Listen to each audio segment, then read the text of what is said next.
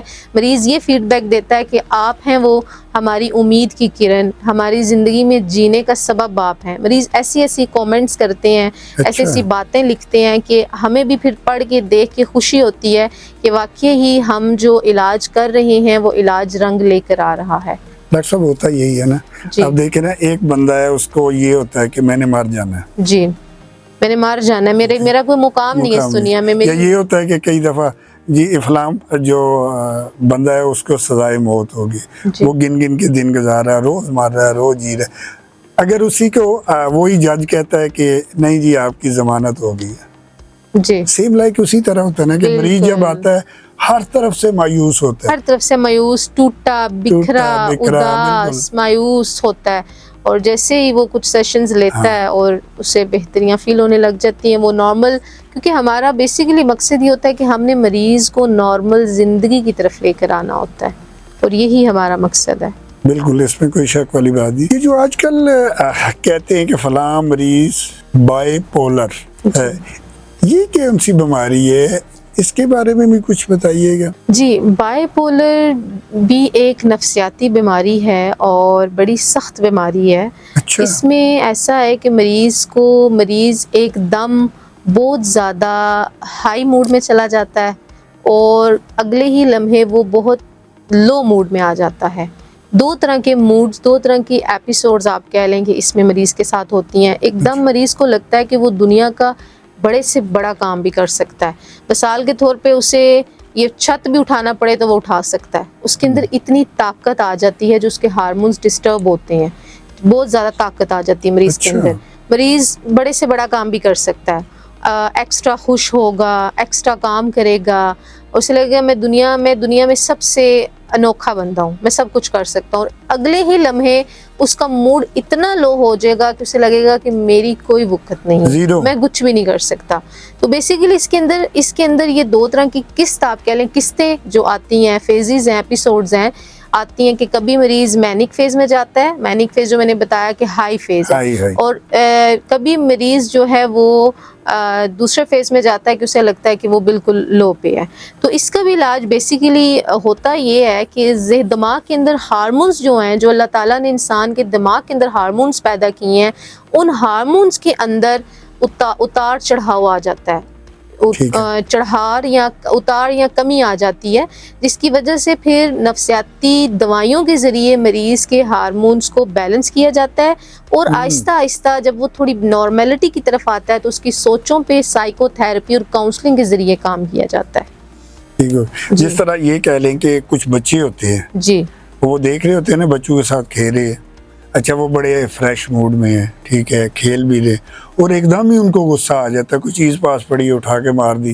کیا خیال ہے, یعنی کہ اسی طرح یہ بھی ہوتا ہے, ایجڈ ہیں یا ینگ ہیں, ان میں یہ پرابلم ہوتا ہے. بہت ساری مختلف وجوہات بھی ہو سکتی ہیں, بائی پولر کے علاوہ بھی بہت ساری وجوہات ہو سکتی ہیں بچوں کے اندر, لیکن یہ تو ایک بالکل ہمیں کلیئر جو ہے نا وہ نظر آتا ہے, یہ ڈس آرڈر, یہ بیماری. دماغ کافی بندوں کا ہوتا ہے نا, ڈیمیج ہو جاتے ہیں. یہ جو آپ کا ہے تھراپی کا شعبہ ہے, اس میں آپ کے شعبے کے والے سے جو دماغ ہے اسے تبدیل کیا جا سکتا ہے, اس بات میں کتنی صداقت ہے, اس بارے میں بھی کچھ بتائیں. جی بالکل, دماغ سارا بنیاد ہی نفسیات پہ کرتا ہے. اصل میں دماغ کے اندر سوچیں ہوتی ہیں, انہی کی بنیاد پہ دماغ چلتا ہے. سوچیں ہی وہ ہیں جو انسان کو آسمان پہ لے کر جاتی ہیں, اور سوچیں ہی ہیں جو انسان کو زمین پہ بالکل, یہ آپ پہ ڈیپینڈ ہے. تو جی اب سوچ ہی کے مطابق انسان کے جذبات بھی پیدا ہوتے ہیں, اور جذبات کے مطابق انسان کے رویے پیدا ہوتے ہیں. یہ ساری ایک نفسیات کا کھیل ہے, اور یہ دماغ سے شروع ہوتی ہے, کیونکہ سوچیں دماغ کے اندر پیدا ہوتی ہیں. تو اس پہ ہمارا کام ہی مین سوچوں پہ ہوتا ہے, کہ اگر ہم سوچوں کو بدل سکتے ہیں تو پورا, کیونکہ جو دماغ اور جسم ہے ان دونوں کا آپس میں بہت زیادہ اسٹرانگ مضبوط کنیکشن ہے. جب ہم سوچوں پہ کام کریں گے تو دماغ آٹومیٹک ریلیکس ہوگا. جب دماغ ریلیکس ہوگا تو جذبات اور رویے اس کے مطابق کام کریں گے. تو سائیکو تھراپی کا کام ہی سوچوں پہ ہے، سوچوں اور جذبات پہ. تو بالکل اس میں ہم انسان کے دماغ کو بدل سکتے ہیں. بدل سکتے ہیں. جی ایجڈ ینگ کے بارے میں بڑی باتیں ہو گئی ہیں. جی اب کچھ بچوں کی طرف آتے جی ہیں. جی دیکھنے میں آتا ہے نا اکثر بہت زیادہ بچے جو ہیں ان میں یہ ہوتا ہے کہ ضد کرتے ہیں، ضدی بچے جن کو کہہ لیں. جی ان کے بارے میں بتائیں کہ اگر کسی کے بچے اس پرابلم یا اس میں مبتلا ہیں تو اس کا کیا طریقہ کار ہے آپ کے پاس علاج کا، یا آپ سے وہ کنیکٹ کریں. کچھ بندے یہ کہتے ہیں جی ہمارے گاؤں لوگوں میں ابھی یہاں پہ اتنا شعور نہیں ہے، وہ جی یہ بچہ بڑی ضد کرتا تو وہ آرام سے کہہ دیتے ہیں. ایک تائے ابو تے گیا ہے، چاچے تے گیا ہے، پھپھو تے، وہ بھی بڑی ضدی سی. جی دیکھنے میں جو آتا ہے نا تھوڑا ان میں ایسی علامات ضدی ٹائپ کی بچوں میں ہوں، تو اس کے لیے آپ لوگوں سے رابطہ کرنا چاہیے. اور یہ بھی بتائیں کہ جو بچے ضدی ہیں ان کا طریقہ علاج کیا ہے، اس بارے میں بھی کچھ بتائیے. جی یہ ایک موضوع بہت گہرا موضوع ہے، کیونکہ نفسیات کے مطابق انسان کا جو بچپن ہوتا ہے اسی کے مطابق اس کی شخصیت پیدا ہوتی ہے. انسان نے جیسا اپنا بچپن گزارا ہوتا ہے اسی کے مطابق اس کی تمام زندگی اس پہ ڈپینڈ کر رہی ہوتی ہے. تو سائیکالوجی کے اندر ہمارے جو سائنٹسٹ ہیں جن کو ہم نے پڑھا، ان کے مطابق بچپن کا بہت اہم کردار ہے انسان کی نفسیات پہ، انسان کی زندگی پہ. اب اس کی جو آپ نے سوال کیا، اس کی بہت ساری مختلف وجوہات ہوتی ہیں. جیسے کہ آپ نے کہا کہ ہمارے ماحول میں کہا جاتا ہے کہ یہ بچہ تو اپنے باپ پہ گیا یا اپنی ماں پہ گیا، اپنے تایا پہ گیا، اپنے ماموں پہ گیا.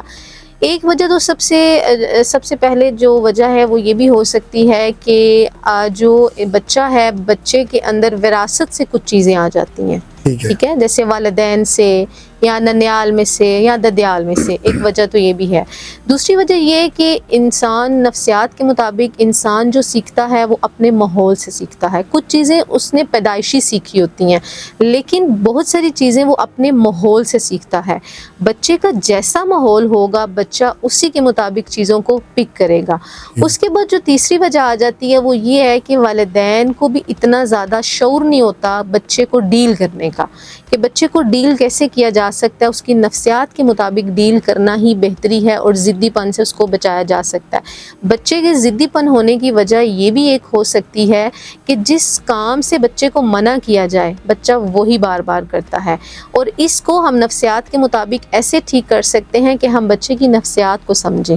بچے کی نفسیات میں اسے کیا چیز اچھی لگتی ہے، کیا چیز اسے نہیں اچھی لگتی، ہم اس کو انڈائریکٹ طریقوں سے بدلنے کی کوشش کر سکتے ہیں. اگر ہم بچے کو ڈائریکٹ کہہ دیں گے نا کہ نہیں بیٹا آپ یہ نہ کرو، تم یہ نہ کرو، وہ وہی کام دوبارہ کرے گا. کہہ لیں کہ ٹین ایجر کے اندر یا چائلڈ ہوڈ کے اندر ایک فیچر ہے، ایک اللہ تعالیٰ کی طرف سے ایک نیچرل فیچر ہے کہ بچہ وہ کرتا ہے، لیکن اس کو بدلنے کے ہمارے پاس طریقہ کار مختلف ہیں. لیکن ان طریقہ کار کو شعور رکھنا ضروری ہے، اور وہ یہی ہے جو میں بتا سکتی ہوں کہ بچے کی نفسیات کو جانا جائے، اس کے مطابق اس کو ڈیل کیا جائے. وہ بھی بات مان لے گا جو وہ آپ کی بات دوسری طرح سے نہیں مان رہا. اگر آپ اس کی نفسیات کو سمجھ لیں گے تو آپ کے لیے بچے کو ڈیل کرنا آسان ہو جائے گا. تو یہ مختلف وجوہات ہیں. بچوں کی اچھی تربیت کیسے کی جا سکتی ہے وہ نفسیات کے مسائل سے بچ سکے؟ جی یہ ایک بہت ہی ایک گہرا موضوع ہے اور بہت بڑی بات ہے آج کے دور میں کہ بچوں کی اچھی تربیت کیسے کی جائے. یہ بہت مشکل بات ہو گئی ہے، مشکل بن چکی ہے. تو اس بارے میں یہ کہ بچوں کی اچھی تربیت ممکن ہے، لیکن کچھ محنتیں درکار ہیں اس میں. وہ یہ کہ بچے کی تربیت اچھی اس لحاظ سے کی جا سکتی ہے کہ والدین کو چاہیے کہ بچوں کے ساتھ دوستانہ ماحول رکھیں. اب ہوتا کیا ہے کہ جب والدین تھوڑے سخت ہو جاتے ہیں تو بچہ والدین کے اپنا کوئی بھی مسئلہ والدین کے ساتھ آ کے شیئر نہیں کرتا. وہ باہر دوستوں کے ساتھ کر لیتا ہے یا باہر دوسرے لوگوں کے ساتھ شیئر کر لیتا ہے، جس سے اسے بہت سارے نقصانات کا سامنا کرنا پڑتا ہے اور نفسیاتی مسائل بھی اس کے اندر بن جاتے ہیں. خوف پیدا ہوتا ہے، کسی نے اس کے ساتھ بچوں میں جیسے بلی کر دینا، بلی کوئی کر دیتا ہے تو بچوں کا جو حت اعتمادی ہے اس میں کمی آ جاتی ہے، بچے کے اندر ڈر خوف پیدا ہو جاتا ہے، بچے کے ساتھ باہر کوئی برا کر دیتا ہے لیکن وہ اپنے والدین کو آ کے نہیں بتا سکتا ہوتا، کیونکہ والدین کا جو رویہ بچے کے ساتھ سخت ہوتا ہے۔ اگر بچوں کے ساتھ والدین دوستانہ ماحول میں رہیں گے تو بچے ہر بات آ کے شیئر کریں گے اور بہت سارے نفسیاتی مسائل سے بچ جائیں گے۔ والدین کا بھی کام ہے کہ بچوں کے مسئلوں کو آرام سے سمجھیں، سنیں اور ایک دم سے ریئیکٹ نہ کریں، جو کرنا ہے سٹیپ بائی سٹیپ طریقے کے ساتھ ایکشن لیں، کیونکہ جب آپ خود دیکھ لیں کہ جیسے آپ ہیں، اگر ہمارے ساتھ بھی ہم کوئی بات کسی کو بتائیں اور آگے سے ہمیں وہ فوراً کوئی شٹ اپ کر دے یا ڈانٹ دے، کیا ہم نیکسٹ ٹائم وہ بات بتانا پسند کریں گے؟ ہم اوائڈ کریں گے، ہم بات بتانا نہیں پسند کریں گے۔ تو جب یوتھ اور ہم جو بڑے لوگ ہیں ہماری نفسیات یہ ہے تو پھر بچے تو بچے ہیں، بچے تو بڑے سینسٹیو ہوتے ہیں، بچے تو بہت سینسٹیو ہوتے ہیں، جلدی بات کو پک ہاں کرتے جی ہیں۔ مختصر کہنے کا مقصد یہ ہے کہ بچوں سے نا جی ایک جو آپ کا ریلیشن تعلق ہے ہے اس کو وہ اچھا ہونا چاہیے، فرینکلی، ہونا چاہیے، تاکہ اگر ان کو کوئی چھوٹا بڑا مسئلہ باہر بنتا ہے تو ایزی آ کے فریش ہو کے آپ کو بتائیں۔ جی یہ نہ ہو کہ وہ اگر آپ ڈانٹتے ہیں تو وہ یہ کہیں کہ میں نے جانا ہے، پاپا ماریں گے جی اگر میں بتاؤں گا۔ تو اس لیے اس کا بہتر حل یہی ہے کہ آپ ان سے فرینک رہیں، ڈانٹ ڈپٹ بھی کریں جہاں کرنے کی ضرورت ہے، کیونکہ balance is the beauty of life. یہ نہیں کہ صرف ہم بچوں کو اس طرح رکھیں، لیکن یہ ہے کہ یہ والدین کو شعور رکھنا بہت ضروری ہے، اس بارے میں سمجھنا والدین کا بہت ضروری ہے۔ آپ کہہ لیں کہ اس میں والدین کی ٹریننگ بہت ضروری ہے نفسیاتی لحاظ سے۔ اب آ جائیں تھوڑا سا کہ ہمارے ہاں جو بھی مریض ماہر نفسیات کے پاس جاتا ہے اسے پاگل تصور کیا جاتا ہے۔ دیکھنے بھی آیا نا کہ اس کو کہاں پہ چیک کروا رہے ہیں، ٹھیک ہے، جو نفسیات کا ڈاکٹر ہے اس کو کرا رہے ہیں، تو فوری طور پہ نا ایک بات آتی ہے کہ یہ ذہنی طور پہ مفلوج ہو گیا یا یہ پاگل ہے، کیا حال ہے؟ تو اس بات میں کتنی صداقت ہے بتائیے؟ یہ بڑی عام بات ہو گئی ہے جی، ماہر نفسیات کے پاس جانا وہ پاگل ہو گیا جی۔ اس کی تھوڑی سی ڈیٹیل دیں جی۔ اس بات کو ایسے کلیئر کروں گی ایک مثال کے ساتھ کہ آپ دیکھیں کہ جیسے اگر آپ کو بخار ہو جاتا ہے، کسی کو بخار ہو جاتا ہے مریض کو، تو مریض ڈاکٹر کے پاس اس لیے نہیں جائے گا کہ مجھے کینسر ہو جائے گا، مطلب کہ بخار ہے تو مجھے کینسر ہو جائے گا۔ بخار ایک بہت نارمل بیماری ہے اور کینسر ایک بہت بڑی بیماری ہے۔ اسی طرح نفسیاتی مسائل میں بھی پہلے مسائل چھوٹی مسئلوں سے شروع ہوتے ہیں، تو مریض یہ سمجھ لے اگر کسی کو ماہر نفسیات کے پاس لے کر جایا جا رہا ہے تو اس کو کوئی بہت بڑا کوئی مسئلہ ہے نہیں۔ نفسیاتی مسائل جو ہیں وہ مختلف ہیں اور اس میں بھی جیسے جسمانی مسائل ہیں ایسے ہی نفسیاتی مسائل ہیں۔ ان کا ہرگز یہ مطلب نہیں ہے کہ اگر کسی کو نفسیاتی مسئلہ ہو جائے تو وہ پاگل ہے۔ یہ ایسی بالکل بھی بات کسی چیز سے ممکن نہیں ہے، اور یہ ایک لوگوں کی بنائی ہوئی باتیں اور وہ چیز چل رہی ہے، جبکہ حقیقت کا اس چیز سے کوئی لینا دینا نہیں ہے۔ ریسرچز کے اکارڈنگ، نفسیات کے اکارڈنگ، جیسے جسمانی بیماریاں ایسے ہی نفسیاتی بیماریاں، جسم اور دماغ دونوں کا آپس میں کنیکشن ہے۔ اگر جسم میں مختلف مسائل ہو سکتے ہیں، دماغ میں بھی ہو سکتے ہیں، تو اس کا ہرگز مطلب نہیں کہ اگر کسی کو بخار ہوا ہے تو ہم کہیں کہ اسے کینسر کی بیماری ہے، اور اسی طرح نفسیاتی مسئلے میں اگر کسی کو چھوٹا موٹا مسئلہ سٹارٹ ہوا ہے اور ہم اسے کہیں کہ وہ پاگل ہے، تو ایسا نہیں ہے۔ مقصد کہنے کا ہے کہ یہ بھی دوسری جو بیماری ہیں، بڑی سے بڑی ہیں یا چھوٹی، یہ بھی ایک بیماری ہے اور اس کا علاج ممکن ہے، اس کا علاج ممکن ہے۔ جو نفسیات کے مسائل ہوتے ہیں اس کے بارے میں بتائیں کہ جو ینگ ایج کے ہیں ان کا علاج جو ہے زیادہ ایزلی ہوتا ہے یا ایجڈ بندے جو ہوتے ہیں ان کا زیادہ ہوتا ہے؟ اس بارے میں بھی کچھ بتائیے گا، تاکہ اگر ینگ لائف میں یہ کام سٹارٹ ہو گیا تو بندے کو یہ نہیں ویٹ کرنا چاہیے ٹھیک ہو جائے گا، وہ جب ایجڈ ہو جاتا ہے تو بالکل ہی نکارا ہو جائے۔ اس بارے میں نا کچھ بتائیے گا۔ جی، اس میں یہ ہے کہ جو نوجوان لوگ ہیں ان کا علاج کرنا زیادہ آسان ہے، اس لیے کہ جب نوجوان لوگ ہوتے ہیں ان کے اندر امیونٹی سسٹم، قوت مدافعت زیادہ مضبوط ہوتی ہے ایز کمپیئر ٹو ایجڈ لوگوں کے مقابلے میں۔ جس طرح جسمانی بیماریاں ہوتی ہیں